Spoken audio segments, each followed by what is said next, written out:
আসসালামু আলাইকুম। বাংলাদেশের সেনাবাহিনী এবং জুলাই আগস্ট অভ্যুত্থান নিয়ে জাতিসংঘের মানবাধিকার বিষয়ক হাই কমিশনার ভলকার তুর্ক যে মন্তব্য করেছেন, তিনি কি শাস্তিযোগ্য কোনো অপরাধ করেছেন? তিনি কি তার বিধিমালার মধ্য থেকে এই ধরনের মন্তব্য করেছেন? এবং একই সঙ্গে প্রশ্ন তুলতে চাই, আমাদের সেনাপ্রধান জেনারেল ওয়াকারুজ্জামান কি এই বিষয়ে মুখ খুলবেন, কোনো মন্তব্য করবেন? এবং এই প্রশ্নটি করার যথেষ্ট কারণ রয়েছে বলে আমি মনে করি।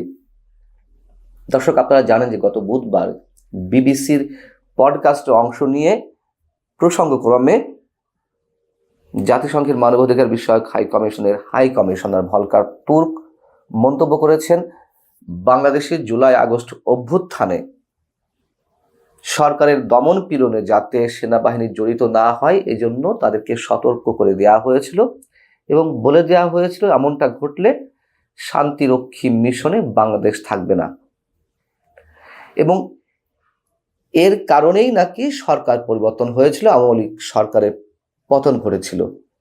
ক্রেডিট এখন সবাই নিতে চায় আওয়ামী লীগ সরকারের পতনের জন্য। ছাত্র সমন্বয়ক নিতে চায়, বাংলাদেশের বিরোধী যে রাজনৈতিক দলগুলো আছে তারা নিতে চায়, সাধারণ যে জনতা তারাও তো কৃতিত্ব নিতে পারে, এখন জাতিসংঘ নিতে চাইছে। যাই হোক, সেটি অন্য বিতর্ক। এখন বিষয় হচ্ছে যে জাতিসংঘ এটি পারে কিনা, কোনো ধরনের ফর্মালিটিস বাইরে থেকে কোনো দেশের সেনাবাহিনীকে এইভাবে সতর্ক করতে পারে কিনা। এবং একই সঙ্গে প্রশ্ন ওঠে, এই কাজটি করে জাতিসংঘ বিশেষ কারোর পক্ষ অবলম্বন করেছে কিনা, তাদের বিরুদ্ধে পক্ষপাতিত্বের অভিযোগ উঠতে পারে কিনা। আমি এই প্রসঙ্গে এই বাংলাদেশেরই আরেকটি এই ধরনের উদাহরণ রয়েছে, সেটি একটু মনে করিয়ে দিতে চাই আপনাদেরকে। ডক্টর ইয়াজউদ্দিন সরকার যখন ছিল, 1/11 যে ঘটনা ঘটলো, তার আগে ডক্টর ইয়াজউদ্দিনের যে তত্ত্বাবধায়ক সরকার, সেই সরকারের অধীনে নির্বাচনের জন্য 2007-এর 22 জানুয়ারি একটি নির্বাচন অনুষ্ঠিত হওয়ার কথা ছিল, জাতীয় সংসদ নির্বাচন, এবং সেই নির্বাচনে আওয়ামী লীগ সহ অন্য দল অংশ নেবে না এমনটা ঘোষণা দিয়ে রেখেছিল। এবং সে সময়ে বাংলাদেশে জাতিসংঘের শীর্ষ কর্মকর্তা হিসেবে দায়িত্বে ছিলেন রেনেটা লক ডেসালিয়ান। তো তখন যাতে এই 22 জানুয়ারি নির্বাচনটি না হতে পারে, জাতিসংঘের পক্ষ থেকে সেনাবাহিনীকে সতর্ক করে দিয়েছিল এবং একই ভাষায় বলা হয়েছিল, যদি এই নির্বাচন অনুষ্ঠিত হয় তাহলে শান্তিরক্ষী মিশনে বাংলাদেশের নাম থাকবে না। এবং এই পরবর্তীতে এই কথাটি তৎকালীন সেনাপ্রধান জেনারেল মঈনুল আহমেদ তিনি স্বীকার করেছিলেন প্রকাশ্যে, কিন্তু মজার কথা হচ্ছে তখন এটি অস্বীকার করেছিলেন রেনেটা লক ডেসালিয়ান।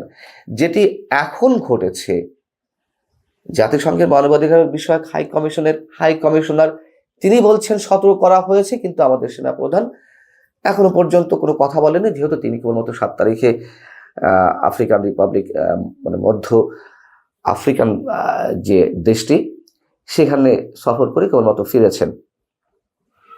এখন যে প্রশ্নগুলো তুলছিলাম, যদি কোনো রাষ্ট্রে বা দেশে এ ধরনের মানবাধিকার লঙ্ঘনের ঘটনা ঘটে, সেক্ষেত্রে মানবাধিকার বিষয়ক হাই কমিশন বড় জোর তারা কি করতে পারে, জাতিসংঘের সিকিউরিটি কাউন্সিলকে রেজুলেশন পাশ করাতে বলতে পারে, আহ্বান করতে পারে। তার আগে তারা বিষয়গুলো অবজার্ভ করতে পারে। আর যদি এ ধরনের কোনো কথা তারা বলেও থাকে, তাহলে অবশ্যই জাতিসংঘের মহাসচিবের অনুমতি ক্রমেই বলতে হবে, অথবা জাতিসংঘের মহাসচিবের পক্ষ থেকে চিঠি আসবে সেনাবাহিনীর প্রতি। যদি খুব বেশি ইনফর্মাল মানে মিনিমাম ইনফর্মাল জায়গা থেকে বিষয়গুলো করতে হয়, সেই ধরনের চিঠি কি দেওয়া হয়েছে আমাদের সেনাপ্রধানকে বা সেনাবাহিনীকে? এবং ভলকার তুর্ক যে কাজটি করেছেন, এটি কি তার চাকরির বিধিমালার মধ্য থেকে পড়ে, যদি জাতিসংঘের মহাসচিবের অনুমতি ছাড়াই তিনি এটি করে থাকেন? এবং যদি এটি করে থাকে, অবশ্যই তিনি বিশেষ কোনো পক্ষ অবলম্বন করেছেন। কি কারণে অবলম্বন করেছেন, কেন করেছেন, সেক্ষেত্রে তো অনেক বিষয় চলে আসে, সেটি একটু পরে আসছি। এখন বিষয় হচ্ছে যে এই জাতিসংঘের ভূমিকা নিয়ে তো পৃথিবীর বিভিন্ন রাষ্ট্রে বিভিন্ন জায়গায় প্রশ্ন আছে, এবং সেই প্রশ্নের জায়গা থেকেই ইউক্রেন, গাজা কিংবা সুদান এইসব জায়গায় যে জাতিসংঘ ব্যর্থ হয়েছে, সেই ধরনের প্রশ্ন থেকেই বাংলাদেশ প্রসঙ্গে ভলকার তুর্ক খুব ক্রেডিট নেওয়ার চেষ্টা করেছেন, না না আমরা তো বাংলাদেশে ভূমিকা পালন করেছি, এই জন্যই সরকার পরিবর্তন হয়েছে। কিন্তু তার এই ভূমিকাটা কতটা বিধিসম্মত, কতটা বিধির মধ্যে থেকে তিনি করেছে? আচ্ছা, জাতিসংঘ যে নিরপেক্ষ ভূমিকা পালন করছে না, কোথাও নিষ্ক্রিয়, কোথাও আবার পক্ষপাতিত্ব করছে, তার উদাহরণ যদি বাংলাদেশের ক্ষেত্রে দিই, এরকম প্রশ্ন তো উঠেছে। 5 আগস্টের আগে বা 7 জানুয়ারি নির্বাচনের আগে আমরা দেখেছি জাতিসংঘের এই মানবাধিকার বিষয়ক হাই কমিশন মুহুর্মুহু বিভিন্ন বিষয়ে বিবৃতি দিয়েছে, উদ্বেগ জানিয়েছে। 5 আগস্ট পর্যন্ত বিভিন্ন ধরনের বিবৃতি দিয়েছে। কিন্তু 5 আগস্টের পরে, শেখ হাসিনা সরকারের পতনের পরে, তারা কি এখনো পর্যন্ত কোনো ধরনের বিবৃতি দিয়েছে, উদ্বেগ জানিয়েছে? জানায়নি। 5 আগস্টের পরে আগে শেখ হাসিনা মানবাধিকার লঙ্ঘন করেছেন, যে গণহত্যা সংঘটিত হয়েছে সেখানে তাকে যে অভিযুক্ত করা হচ্ছে যে তিনি এই গণহত্যার অভিযানে নেতৃত্ব দিয়েছেন, আমরা সব সময় বলি অবশ্যই এইসব হত্যাকাণ্ডের জন্য জড়িতদের বিচার হতে হবে। প্রয়োজনে শেখ হাসিনাকেও আদালতের কাঠগড়ায় তুলতে হবে, বিচারের মুখোমুখি করতে হবে। কিন্তু 5 আগস্টের পর যে ঘটনাগুলো ঘটলো তার জন্য বিচার কার করতে হবে? এবং জাতিসংঘ যে প্রতিবেদনটি দিল জুলাই আগস্ট অভ্যুত্থানের যে গণহত্যা প্রসঙ্গে, তারা 1400 মানুষ নিহত হওয়ার কথা জানিয়েছে। এটি নিয়ে বিতর্ক হয়েছে। এই 1400 মানুষ নিহত যে হলেন সেটি কোন তারিখ পর্যন্ত? তারা তদন্ত পরিচালনা করেছে 15 আগস্ট পর্যন্ত। তাহলে 5 আগস্টের আগে কত মানুষ মারা গিয়েছেন, হত্যাকাণ্ডের শিকার হয়েছেন? 5 আগস্টের পরে কত মানুষ নিহত হয়েছেন? সরকারের পক্ষ থেকে যে দাবিটি করা হয়েছে 558 জন, 858 জন, আমার যদি খুব ভুল না হয়ে থাকে, 5 আগস্টের আগে নিহত হয়েছে, হত্যাকাণ্ডের শিকার হয়েছে। তাহলে বাকি যে প্রায় 500-600 মানুষ নিহত হয়েছেন, তারা কি 5 আগস্টের পরে নিহত হয়েছেন? আর তাদের হত্যাকাণ্ডের জন্য দায়ী কারা? সে বিষয়ে কি কোনো প্রশ্ন তুলেছে জাতিসংঘ? তোলেনি তো। এবং 5 ফেব্রুয়ারি বঙ্গবন্ধুর বাড়ি বুলডোজার দিয়ে গুড়িয়ে দেওয়া, একই সঙ্গে সারা দেশে বিভিন্ন জেলায় যে মবের সৃষ্টি করা হলো, সে বিষয়ে জাতিসংঘ কোনো উদ্বেগ প্রকাশ করেনি। তাহলে নিশ্চিতভাবে পক্ষপাতিত্ব, নিশ্চিতভাবে ডক্টর ইউনূস সরকারের প্রতি একটা পক্ষপাতিত্বমূলক আচরণ ভলকার তুর করে যাচ্ছেন, স্পষ্ট।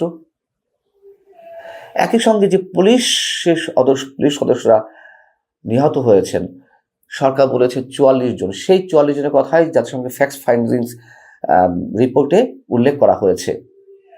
তাহলে সরকার যা বলছে জাতিসংঘ তাই মানছে? আর সেই 44 জন পুলিশ সদস্যের তালিকাও বা কোথায় যারা নিহত হয়েছেন? কেউ দেখেছি আমরা? বিষয়টা হচ্ছে যে এই যে জাতিসংঘের পক্ষপাতিত্বমূলক আচরণ, এটা নিশ্চয়ই সর্বসাকল্যের কোনো দেশের জন্যই ভালো হতে পারে না। এবং শেখ হাসিনার পতনের জন্য লাখো কোটি সাধারণ মানুষ রাজপথে নেমে এসেছিলেন, এটি সত্য কথা। 15.5 বছরের যে দুঃসহ নির্যাতন কিংবা বাক স্বাধীনতা হরণ, ব্যক্তি স্বাধীনতা হরণ, গণতান্ত্রিক প্রক্রিয়াকে একেবারে ধুলার সাথে মিশিয়ে দেওয়া, সব কিছুর জন্য মানুষ ক্ষুব্ধ হয়ে তো রাজপথে নেমে এসেছিল। এটা যেমন সত্য, পাশাপাশি এটিও সত্য অন্য বিভিন্ন পক্ষের নানান ধরনের খেলা ছিল, ডিপ স্টেটের খেলা ছিল। তখন ডেমোক্রেটরা ছিল ক্ষমতায়। জো বাইডেন প্রশাসনের ডিপ স্টেটের ক্রিয়ানকদের যে খুব সুবিধা হতো এই ধরনের খেলাধুলা করতে, সেটা প্রমাণিত। এবং রিপাবলিকান তারা এটি মেনে নিতে পারে না, এবং যার কারণে তারা এই জায়গাটিতে এখন হাত দিয়েছে। কারা কারা ডিপ স্টেটের ভূমিকা ছিল বিভিন্ন ক্ষেত্রে, বিভিন্ন জায়গায় বিশ্বের, সেটি তারা খুব ভালোভাবে নজরে আনছে। এবং জাতিসংঘের এই যে বিতর্কিতমূলক কর্মকাণ্ডের কারণেই কিন্তু ট্রাম্প প্রশাসন আমেরিকাকে জাতিসংঘের সিকিউরিটি কাউন্সিলের জায়গা থেকে উইথড্র করেছে। অতএব ভলকার তুর্ক তিনি যদি কোনো ধরনের নীতি নৈতিকতা কিংবা নীতি নৈতিকতা বাদ দিলাম, কোনো ধরনের ফর্মালিটির মধ্যে না থেকে, বিধিবিধানের নাম মধ্যে না থেকে এই ধরনের সতর্কতা সেনাবাহিনীকে করে থাকেন, তাহলে অবশ্যই তিনি শাস্তিযোগ্য অপরাধ করেছেন। এবং আমার মনে হয় সেনা প্রধানের এ বিষয়ে কিছু বলা উচিত। যদি জাতিসংঘ এই ধরনের সতর্ক করেও থাকে সেটিও বলা উচিত, যদি না করে থাকে সেটিও বলা উচিত। আল্লাহ হাফিজ, ভালো